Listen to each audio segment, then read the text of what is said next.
Oui, le titre de mon message, même l'introduction était assez particulière. C'est un brin provocateur, je l'avoue. Hein, je me suis dit ça serait un bon message si je voulais faire des vidéos YouTube.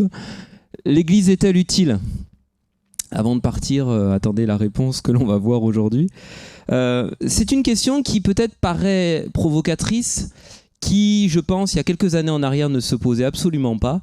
Et puis, il y a eu quelque chose qui s'est passé ces quelques dernières années qui peut être amené à se poser cette question. Et peut-être parmi vous, certains vous l'êtes posé ou vous connaissez des personnes qui se le sont posées. C'est que quand on a eu la pandémie du coronavirus, nous qui sommes des êtres de relation, nous avons été pendant un moment donné coupés, pour la majorité d'entre nous, pendant une période, plusieurs périodes, qu'on appelait des périodes de confinement. Je ne sais pas comment vous l'avez vécu. En principe, il y a deux extrêmes. Hein. Il y a ceux qui l'ont mal vécu, où c'est des souffrances, pour certains ça peut être une dépression même, parce que les enfants, les petits-enfants, tout s'est rompu. Et pour d'autres, ça a été plutôt une source d'épanouissement. Ah, enfin un rythme moins soutenu pour l'école, pour le travail, etc. Et du coup, vivant ces moments-là, certains se sont amenés à se poser des questions. Est-ce que la relation avec mes enfants, avec mon conjoint, est-elle bonne? Peut-être qu'il faudrait que je consacre plus de temps avec eux. Pour certains, ça a été avec le travail. Ah, peut-être de plus travailler comme je le faisais. Et on a des personnes qui ont changé de travail, des personnes qui ont travaillé différemment avec le télétravail, des personnes qui même se sont déplacées, qui vivaient dans des centres-villes et qui se sont mis à l'écart, à la campagne. Et donc, il y a comme ça cet questionnement qui a été fait à ce sujet-là. Et puis, même au sujet de Dieu et au sujet de l'Église. Parce qu'on est dans une période, je ne sais pas si vous avez vu, mais notre Église est en France et dans le monde, pour ceux qui parlent peut-être plusieurs langues, il y a une quantité de vidéos qui ont été diffusées. Et vous pouviez, comme cela, chaque jour de la semaine, avoir un culte aux quatre coins de la France, voire même dans la francophonie. Et vous aviez les meilleurs orateurs possibles, les meilleurs temps de louange possibles. Et peut-être cette question, en tout cas moi je me la suis posée, et peut-être que vous l'êtes posée, mais dire finalement, je suis chez moi, sur mon canapé, j'allume Internet et j'ai accès à quelque chose de qualité. Alors certains vont dire, c'est mieux qu'à l'église, hein. Ça c'est mieux qu'à l'église, ça c'est mieux qu'à l'église. Et puis finalement, après tout, pourquoi ne pas rester chez soi? Et donc cette question qui paraît si farfelue, l'église est-elle utile? En fait, il y a une réalité derrière. Alors, ce que l'on va faire aujourd'hui, c'est qu'on va voir ce que dit la Bible. Je ne sais pas ce que vous en pensez, c'est quand même important. Pas d'avoir nos pensées forcément, mais qu'est-ce que Dieu en pense? Déjà, la première chose, c'est qu'on doit réaliser collectivement, et qu'on voit cela dans Matthieu 16, 18, que l'Église, c'est un projet voulu de Dieu. Regardez ce qu'il est dit quand Jésus parle à Pierre. Il dit « Et moi je te dis que tu es Pierre. Et que sur cette pierre, je bâtirai mon église. Et que les portes du séjour des morts ne prévaudront point contre elle. » Donc, réalisons déjà que l'église, c'est un projet de Dieu. Un projet dans lequel, il y a un but qui est recherché par Dieu. Et aujourd'hui, on va voir qu'est-ce que Dieu désirait quand il a bâti son église. Qu'est-ce qu'il y avait derrière sa pensée quand il dit à Pierre « Je bâtirai mon église ». Qu'est-ce qu'il voulait? Alors on va lire ensemble un passage dans le Nouveau Testament, dans l'épître de Paul aux Corinthiens. On va lire la deuxième partie du passage de 1 Corinthiens 12. On connaît pas mal ce chapitre parce qu'il est question souvent des dons spirituels au début de ce passage. Et moi j'aimerais qu'on voit particulièrement cette analogie que Paul va faire entre l'Église comparée à un corps. Regardez ce qu'il est dit au verset 12 et on ira jusqu'à la fin du verset, jusqu'à la fin du verset du chapitre au verset 31. Le corps forme un tout, mais a pourtant plusieurs organes, et tous les organes du corps, malgré leur grand nombre, ne forment qu'un seul corps. Ça, c'est le message que l'on va voir ce matin. Il en va de même pour Christ. En effet, que nous soyons juifs ou grecs, esclaves ou libres, nous avons tous été baptisés dans un seul esprit pour former un seul corps et nous avons tous bu à un seul esprit. Ainsi, le corps n'est pas formé d'un seul organe, mais de plusieurs.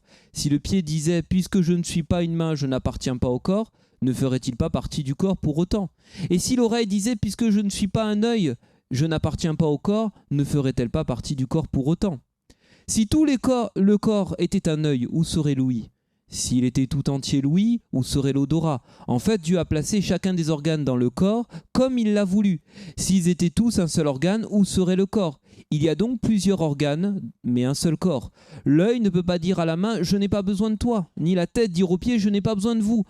Bien plus, les parties du corps qui paraissent être les plus faibles sont nécessaires.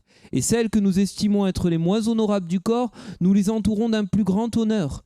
Ainsi, nos organes les moins décents sont traités avec plus d'égard, tandis que ceux qui sont décents n'en ont pas besoin. Dieu a disposé le corps de manière à donner plus d'honneur à ceux qui en manquaient, afin qu'il n'y ait pas de division dans le corps, mais que tous les membres prennent également soin les uns des autres.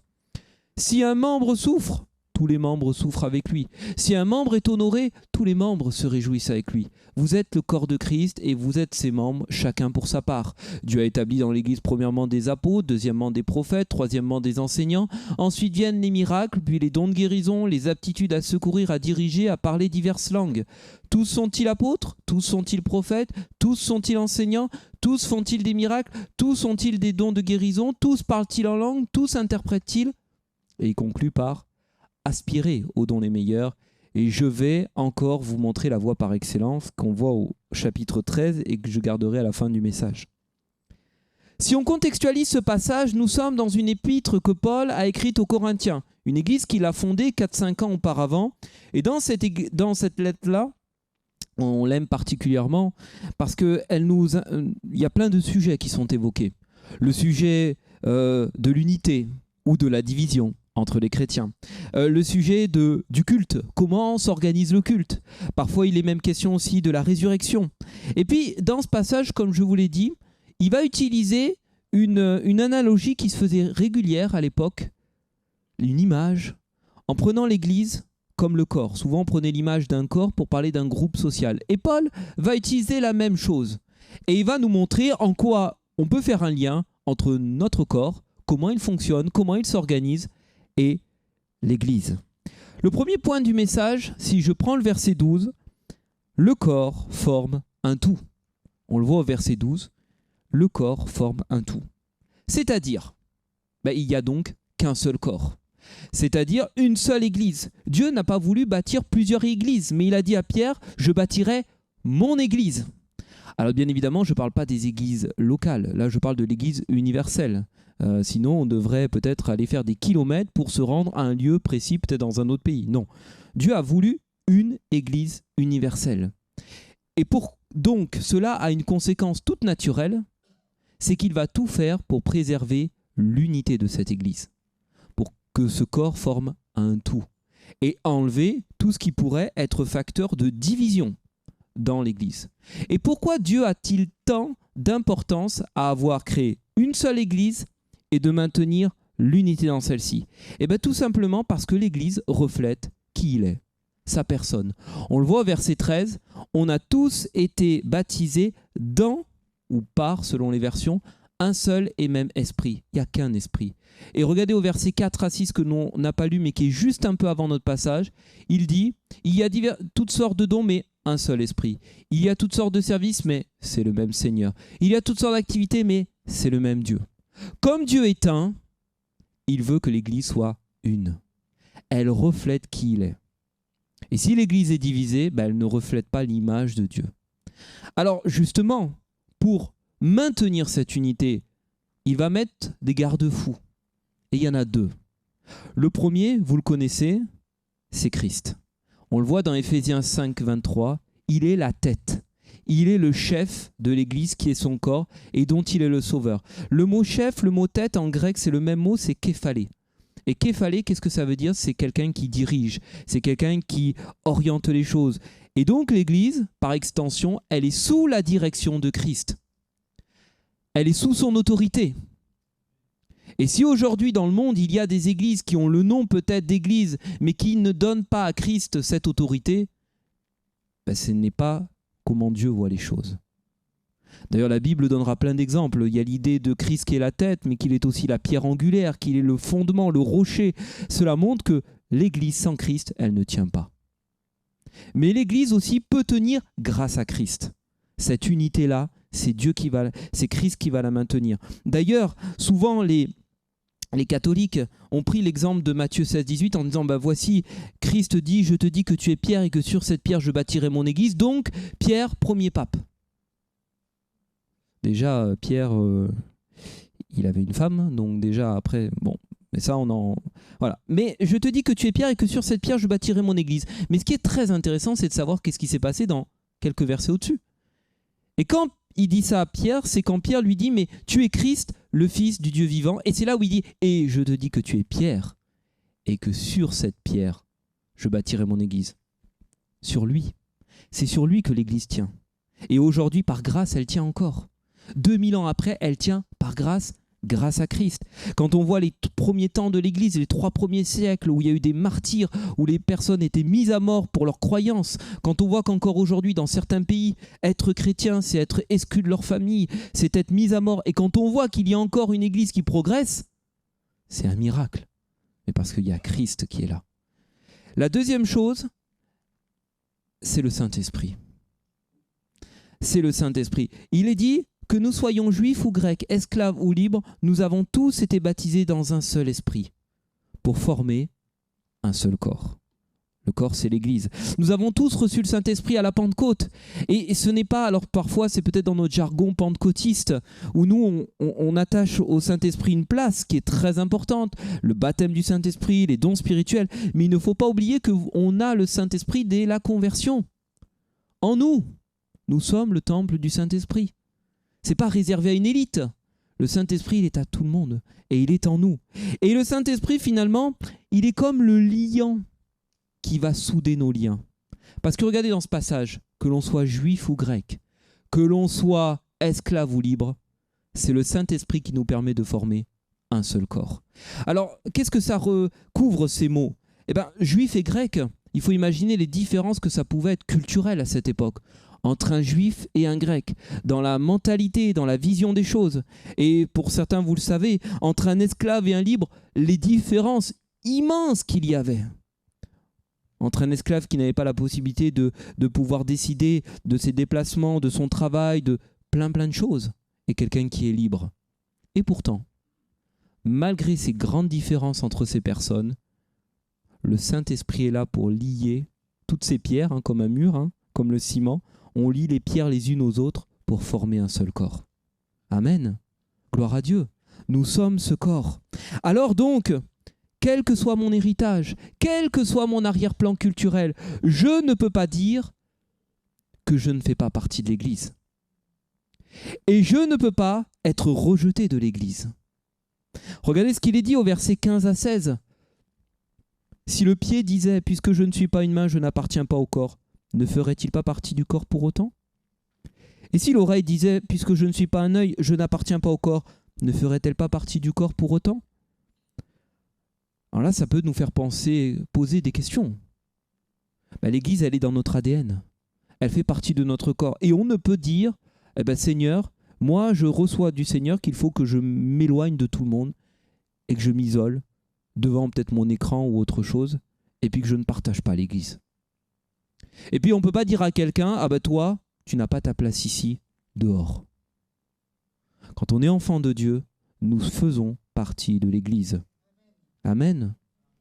Et donc cette unité de l'Église, je fais une parenthèse et je vais la fermer de suite, elle n'exclut pas bien sûr l'existence de plusieurs églises locales. Bien sûr, c'est normal. Et puis dans des grandes villes, on peut les comprendre. Et puis dans plein de villes, on peut comprendre. Et puis il ne faut pas oublier que derrière des églises, souvent, c'est Dieu qui a conduit les choses. Donc Dieu a permis les choses. Dieu a permis plusieurs églises locales. Et nous le voyons dès le Nouveau Testament, dès les premiers temps de l'Église. Mais n'oublions pas que collectivement, nous sommes l'Église. Vous voyez ce que je veux dire ? Donc peut-être c'est facile avec la personne avec qui je m'entends et qui est à côté de moi dans cette salle de dire « Ah ouais, on est l'Église, frère, sœur, on est l'Église, ouais ». Puis si en plus c'est mon conjoint, ma conjointe, c'est encore plus simple. Mais déjà avec toutes les personnes entre nous, puis les personnes qui sont en dehors de cette église, dans d'autres assemblées, dans d'autres lieux, nous sommes l'église. On est à Christ, on est unis. Mais être dans ces églises locales montre qu'il y a des différences. Et c'est là où vient le deuxième point. Le corps, l'église, elle est néanmoins composée de plusieurs organes. Ça peut être contradictoire, le corps forme un tout, mais a pourtant plusieurs organes. C'est-à-dire que lorsque nous rentrons dans l'église, Dieu n'a pas voulu que nous formions un moule, que nous soyons des clones, que notre personnalité soit dépossédée, que nous soyons dépouillés de nos dons, de nos talents. Ça, c'est ce qu'on appelle une secte. Mais lorsque l'on entre dans l'église, on entre avec notre sensibilité, notre façon de faire, nos différences, tout en étant dans cette unité-là. Et ça pourrait être contradictoire, mais ne l'oublions pas. Regardez ce qu'il est dit au verset 18. Dieu a placé chacun des organes dans le corps comme il l'a voulu. Dieu a voulu cette diversité. Dieu a cherché cette diversité. Il aurait pu faire qu'un organe. Mais non, il a au contraire placé, selon son désir, chacun à sa place. Et qu'est-ce que cela implique ? Eh bien, cela implique que si l'oreille disait « Puisque je ne suis pas un œil, je n'appartiens pas au corps », ne ferait-elle pas partie du corps pour autant ? Et si tout le corps était un œil, où serait l'ouïe ? S'il était tout entier l'ouïe, où serait l'odorat ? Donc, il y a deux conséquences. La première, c'est que on n'est pas tous appelés à avoir le même service, la même fonction dans l'Église. D'accord ? On n'est pas tous appelés, parce qu'il est dit « Et si tout le corps était un œil, où serait l'ouïe ?» On n'est pas tous appelés à avoir le même rôle dans l'Église. Aucun organe ne peut s'assurer à lui seul du fonctionnement de tout le corps. Votre corps, il ne fonctionne pas avec un cœur. Il fonctionne avec un cœur, avec des poumons, avec des reins, etc., etc. Aucun organe à lui seul. Et puis la deuxième conséquence que cela a, c'est qu'on est, et ça c'est difficile, mais c'est Dieu qui l'a voulu, on est donc complémentaires et interdépendants. On a besoin des autres, et les autres ont besoin de nous. Ça va dans les deux sens. On a besoin des autres, et les autres ont besoin de nous. C'est-à-dire que pour qu'un corps fonctionne, il a besoin de plusieurs organes, chaque organe mis à sa bonne place, et l'un plus l'autre vont former ce corps qui fonctionne. Amen. Alors aujourd'hui je ne suis pas là pour faire un cours de bio, d'ailleurs je serais mal placé, mais si on prend un exemple concret, il est dit, on l'a lu tout à l'heure, il y a donc dans l'Église une diversité de dons, de services, d'actes, effectués par chaque membre de l'Église, avec, comme on le voit au verset 28-30, des fonctions plus ou moins visibles. C'est vrai que dans l'Église, on peut très rapidement identifier des personnes qui vont être apôtres, prophètes, enseignants, etc. Mais regardez toute la liste, et encore, il s'est arrêté là. Mais on aurait pu aller beaucoup plus loin. Des personnes qui ont des aptitudes à secourir, à diriger, à parler diverses langues. On ne peut pas mettre de côté que Dieu a voulu que dans les églises, il y ait des personnes qui ont un ministère particulier. Personnes consacrées. Des personnes qui parfois même ont arrêté le travail pour servir Dieu dans l'église. On ne peut pas mettre de côté que dans une église, si vous êtes là pour certains pour la première fois, eh ben vous avez vu aller 7-8 personnes depuis le début de l'heure en train de servir. Entre les personnes qui étaient à la louange, entre moi qui est en train de vous parler, mon père qui vient de dire quelque chose. Donc vous voyez, on a des personnes très facilement visibles. Mais je tiens à vous rassurer, il y a beaucoup d'autres personnes qui servent Dieu. Et c'est peut-être parfois moins visible.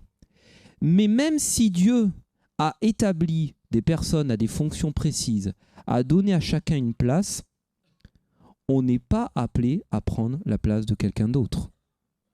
Parce que quand il est dit « tous font-ils des miracles, tous ont-ils des dons de guérison, tous parlent-ils en langue ?» Alors attention, là je fais une parenthèse, quand on dit parler en langue, c'est pas le parler en langue, hein, c'est le don des langues. C'est qu'on reçoit particulièrement, comme on l'a eu tout à l'heure, notre sœur qui a eu ce don en langue et qui a été interprété par la suite. Donc c'est dans un cadre précis, là on est dans le cadre des dons spirituels. Mais vous voyez, c'est-à-dire qu'on a chacun une place qui nous est réservée. Et chacun, Dieu nous a assigné une place. Et on n'est pas appelé à convoiter la place de l'autre. Alors certains qui connaissent bien la Bible vont dire « Oui, mes frères, il est dit dans la Bible quand même qu'il faut aspirer aux dons les meilleurs. » Sauf que quand on regarde d'autres traductions qui peuvent être très intéressantes, le mot « aspirer », c'est pas « j'essaye de prendre ma place », c'est « je me passionne ». Il y a un désir qui naît. Oh, quelqu'un est en train de faire quelque chose, je vois quelqu'un en train de chanter. Oh, j'ai une passion pour cela. Et je ne suis pas là en train de dire, mais pousse-toi, je vais prendre la place. C'est Seigneur, il y a une passion qui brûle en moi. Écoute mon cœur, peut-être qu'un jour tu me donneras la place, l'opportunité de le faire. Mais il y a cette passion. Et réalisons ce matin que l'Église, elle a besoin de toi. Elle a besoin de ton talent, de ton service. Elle a besoin que tu prennes pleinement ta place. Tu n'es pas la dernière roue du carrosse, mais tu as vraiment toute ta place dans l'Église. À toi, personnellement, Dieu t'appelle pour un rôle précis dans l'Église. Très souvent, on réduit l'appel de Dieu à un ministère particulier. On voit pasteur et puis on voit conducteur de louange. Non. Tu es appelé par Dieu. Tu es appelé avec un talent, un service bien particulier. Et l'Église n'a pas comme rôle de t'empêcher de mettre ton talent, ton service en application, mais bien au contraire, à ce qu'il puisse être utile. Alors avant d'entrer vent debout devant l'Église en disant « Ah mais Seigneur, tu vois, j'ai ce talent et ils ne veulent pas de moi ». Comment faire les choses? Peut-être de voir les choses de manière plus sage. Peut-être d'en faire un sujet de prière d'abord. Dire « Seigneur, tu vois, j'ai ça dans mon cœur. Est-ce que vraiment tu m'appelles à cela ?» Et puis peut-être aller voir un responsable. Je ne sais pas si par exemple j'ai cette voix que j'aimerais utiliser, peut-être aller voir le service de louange. Et puis qui vous conduira vers des responsables. Et puis de ces responsables-là, il y aura une discussion qui se fera. Peut-être de voir le pasteur, etc., au sujet des enfants, d'aller voir les équipes. Voyez ce que je veux dire? Parce que parfois, ça peut être une excuse qu'on peut se donner. Ah, ils ne veulent pas de moi. Mais je n'ai pas demandé. Oui, mais non, il faut que le pasteur vienne. Il faut que tel enseignant vienne. Comme Jésus, que la colombe du Saint-Esprit se pose sur mon épaule. Restons modestes. Et puis on a tous reçu quelque chose. Et parfois, ça peut être le sujet d'une discussion avec un responsable de dire « J'ai pas l'impression d'avoir quelque chose ». Mais peut-être que les personnes qui vous voient autour de vous se disent « T'as pas l'impression, mais regarde, t'as quand même une sacrée aptitude à secourir les autres quand même. T'as quand même une aptitude à diriger. Dans une organisation, t'as ces talents-là. » Et peut-être que le rôle de l'Église va être comment ton talent-là, on peut le mettre à profit. La Bible, elle est sévère lorsque celui, dans la parabole des talents, a cherché à enterrer son talent. Il avait un talent, il l'a enterré. Est-ce que je vais laisser mon talent être enterré par Dieu? Et de la même manière que, comme l'Église, elle a besoin de toi, tu as besoin de l'Église. Tu as besoin de l'Église. Et souvent, vous savez, c'est tellement dommage de se priver d'une parole de connaissance. C'est tellement dommage de se priver des fruits du ministère des autres. Parce qu'il y en a qui ont des talents immenses dans l'Église. Et vous en êtes au bénéfice. Nous en sommes au bénéfice des uns des autres. Que serait le doigt sans la main? Que serait l'orteil sans le pied qui le porte? Un corps ne fonctionne pas avec un seul organe. Rappelez-vous le dernier message que je vous avais apporté, pour ceux qui ont une bonne mémoire, quand on avait vu la pêche miraculeuse, quand les filets débordaient de poissons. Qu'est-ce qu'il a dit Jésus à Pierre?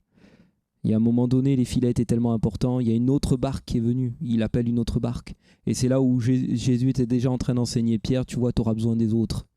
Dans ton ministère, dans ton service, il y a besoin des autres associés, de Jacques et de Jean et André.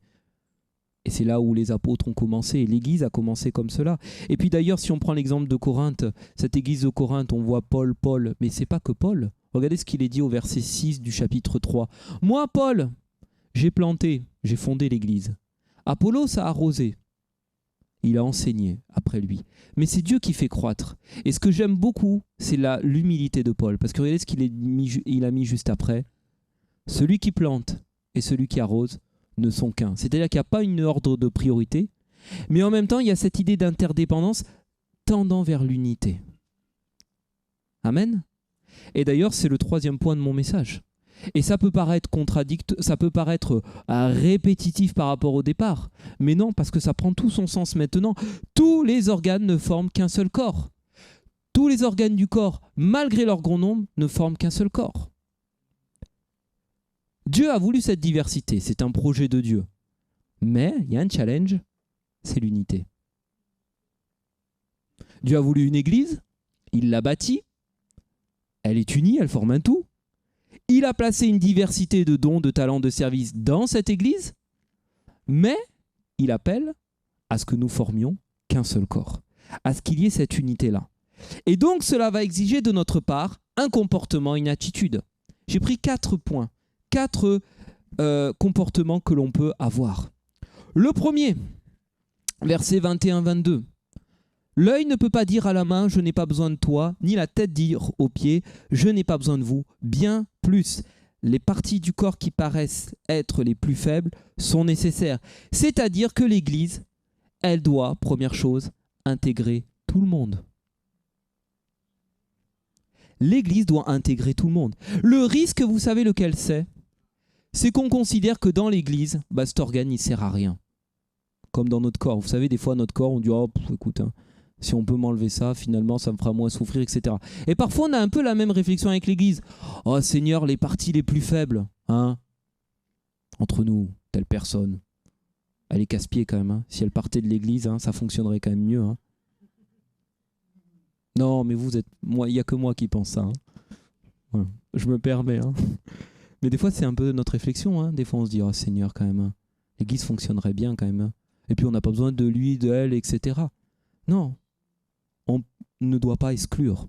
Vous savez, on est trop dans une société où la société fonctionne en mettant des personnes en marge. Trop de personnes sont mises de côté dans la société. Parce qu'elles ne sont pas dans un travail. Des personnes qui sont, avant de faire un burn-out, certains témoignent, et j'en ai entendu, personnes qui disent j'arrive au travail, il n'y a plus de dossier. On ne me confie plus rien. Je suis au placard. Des personnes qui voient que dans des entreprises, quand on veut se débarrasser des personnes qui ont un peu trop d'âge parce qu'ils coûtent trop cher, on les met en retraite pré-anticipée. Et c'est les personnes qui disent moi j'aimerais bien travailler encore. Et puis dans les familles, l'oncle, la tante, etc. On le met au bout de la table, moins on l'entend, mieux c'est. L'Église ne doit pas avoir ce rôle-là. L'Église doit avoir ce challenge, c'est un challenge peut-être, mais d'intégrer tout le monde, d'être un lieu d'accueil pour tous. Quels que soient nos talents, nos services, nos différences. Rappelons-nous que nous soyons juifs ou grecs, esclaves ou libres. La deuxième chose, la deuxième attitude à avoir, et je vais la détailler un peu plus, c'est le soin apporté aux autres. Le soin que nous devons avoir les uns envers les autres. Et regardez ce que nous voyons. Et celles que nous estimons être les moins honorables du corps, nous les entourons d'un plus grand honneur. Ainsi, nos organes les moins décents sont traités avec plus d'égard. Au lieu de faire du favoritisme, au lieu de mettre à l'écart les personnes fragiles, faibles, on doit faire l'inverse. On doit les entourer davantage d'honneur, de gloire. À ceux qui en manquent, on leur en donne davantage. À ceux qui ont un service qui est dans l'ombre, on les met davantage en avant. Et à travers cela, nous accomplissons ce que Dieu veut, sa volonté. Verset 24, Dieu a disposé le corps de manière à donner plus d'honneur à ceux qui en manquaient. Nous faisons la volonté de Dieu et nous prenons l'exemple de Christ. Parce que dans ce passage sur les pharisiens et les spécialistes de la loi qui murmurent « Mais qu'est-ce que tu fais en train de manger et de boire avec les collecteurs d'impôts, les pécheurs, ceux qui ne sont pas dignes ?» Rappelons-nous la parole de Jésus, qui est cinglante, mais qui est tellement réelle. Ce ne sont pas les gens en bonne santé qui ont besoin d'un médecin. Non, non, non. C'est les malades. C'est ceux-ci qui ont besoin d'un médecin. Et quand on accepte de prendre soin des uns des autres, quand on accepte d'accueillir chacun, de donner de la valeur à ceux qui ont peut-être en manque, nous favorisons donc l'unité. Dieu a disposé le corps de manière à donner plus d'honneur à ceux qui en manquaient, afin qu'il n'y ait pas de division dans le corps. Bâtissons l'Église, soyons des constructeurs de l'Église, et non pas des démolisseurs de l'Église. Quand on voit le mot « disposer », il a le sens de combiner, composer. Vous savez à quoi ça fait penser? À un peintre qui a une palette de couleurs et qui prend les couleurs les unes à côté des autres et il les compose. Et avec cela, il forme des couleurs et puis il le plaque sur la toile pour créer une harmonie. Bah Dieu, pour l'Église, il a besoin un petit peu de rouge, un petit peu de bleu, et puis il crée. Il a besoin de toi, de toi, de toi, de toi. De toi derrière ton écran aussi, qui te dit peut-être que l'Église, elle ne sert à rien. Il a besoin de toi. Et de chacun mis bout à bout, le corps fonctionne, les organes fonctionnent. Alors concrètement, c'est quoi prendre soin des uns des autres? On l'a lu dans le passage. C'est que quand un membre souffre, tous les membres souffrent avec lui. Et si un membre est honoré, tous les membres se réjouissent avec lui. Vous avez raison de ne pas dire amen, parce que je vais vous dire, peut-être que pour certains, ça travaille. Le mot soin ici, dans le terme grec, c'est le même mot, c'est le mot mérimnao, c'est le même qu'on voit dans le mot inquiétude. Ne vous inquiétez de rien, mérimnao. Prenez soin, mérimnao. Qu'est-ce que ça signifie? C'est-à-dire on prend tellement soin des uns des autres qu'on se soucie des autres, qu'on s'inquiète pour les autres. Un égal souci les uns des autres.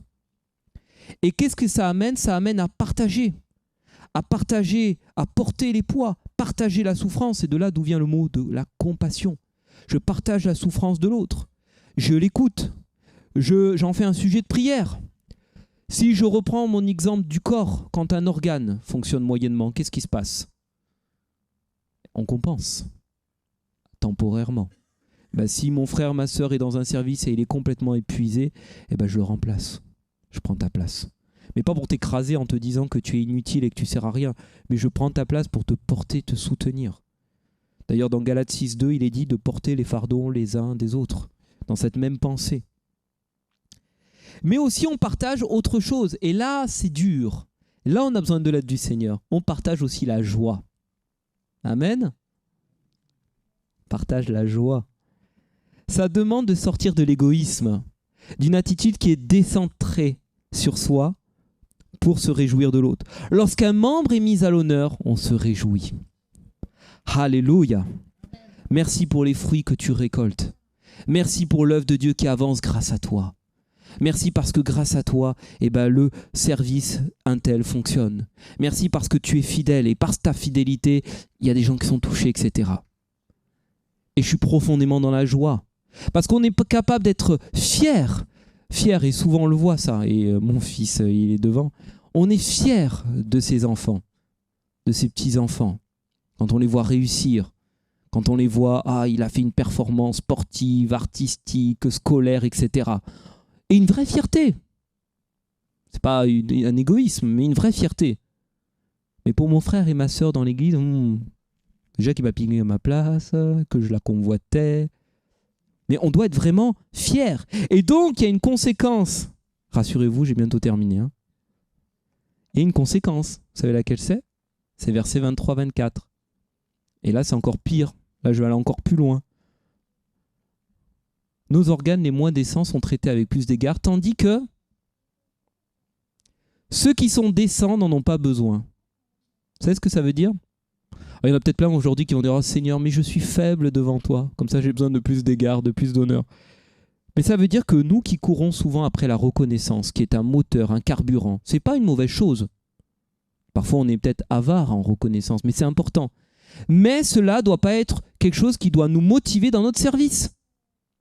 Je sers parce que j'attends en retour quelque chose. Et donc la troisième attitude, c'est que cela amène à ne plus être le centre de l'attention. C'est bizarre.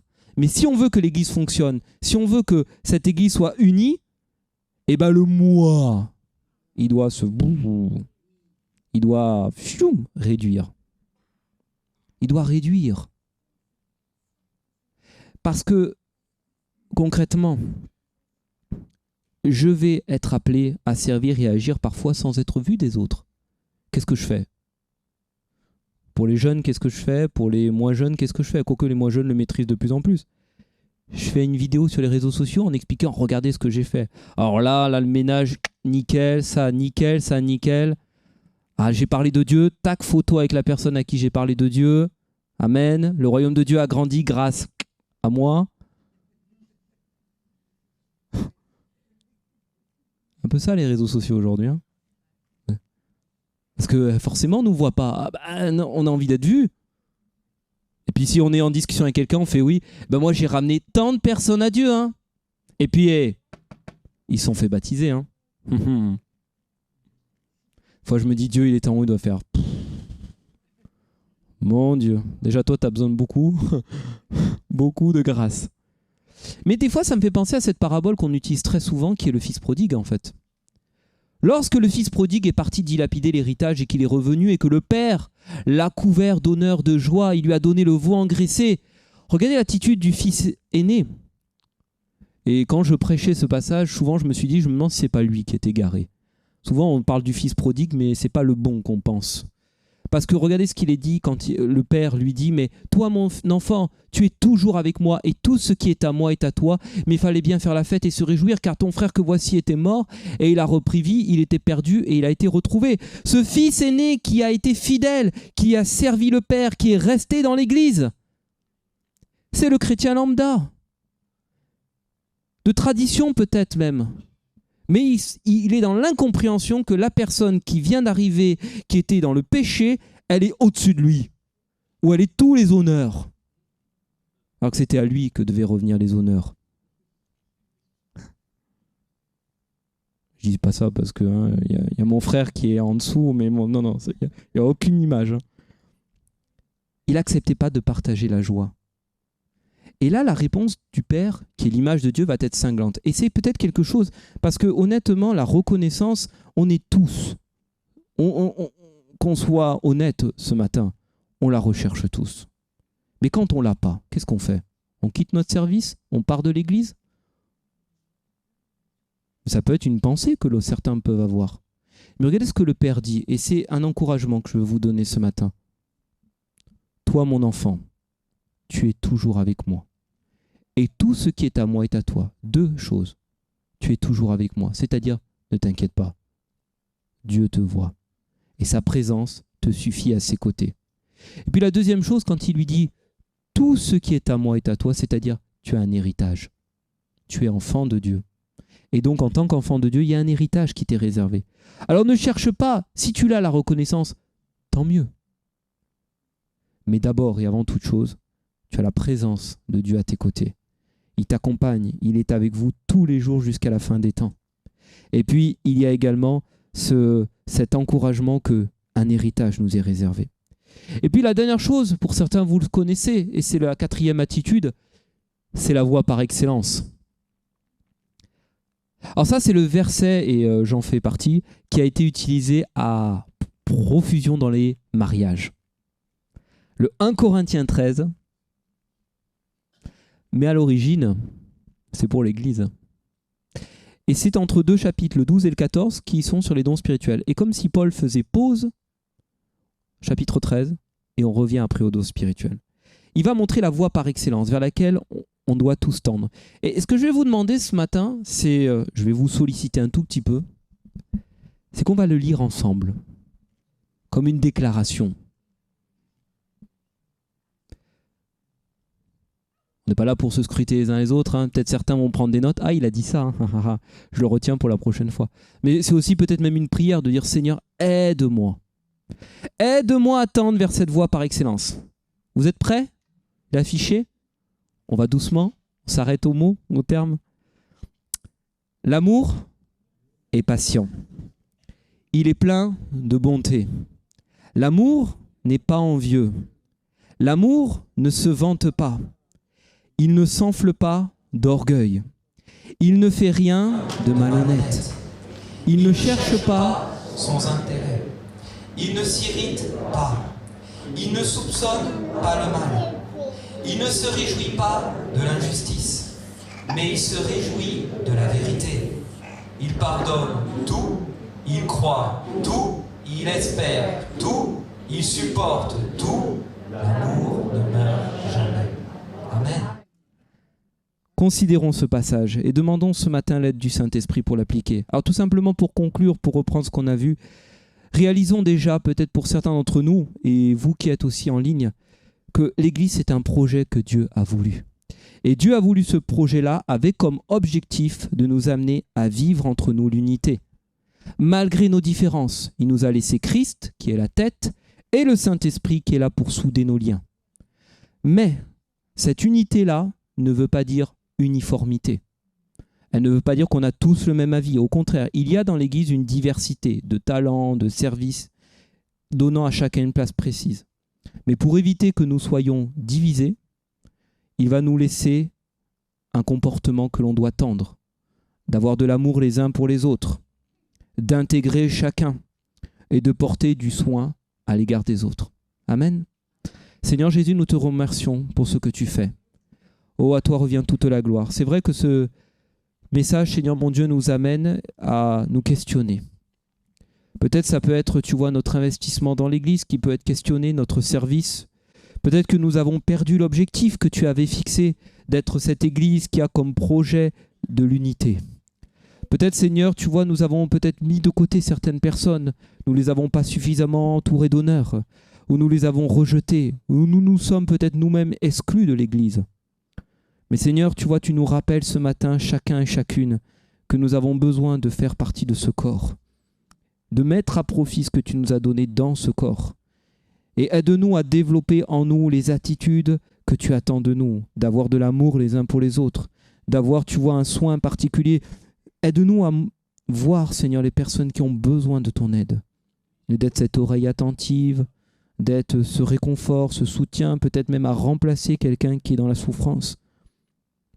Aide-moi, Seigneur, aussi, aide-nous à chacun à être profondément moins égoïste,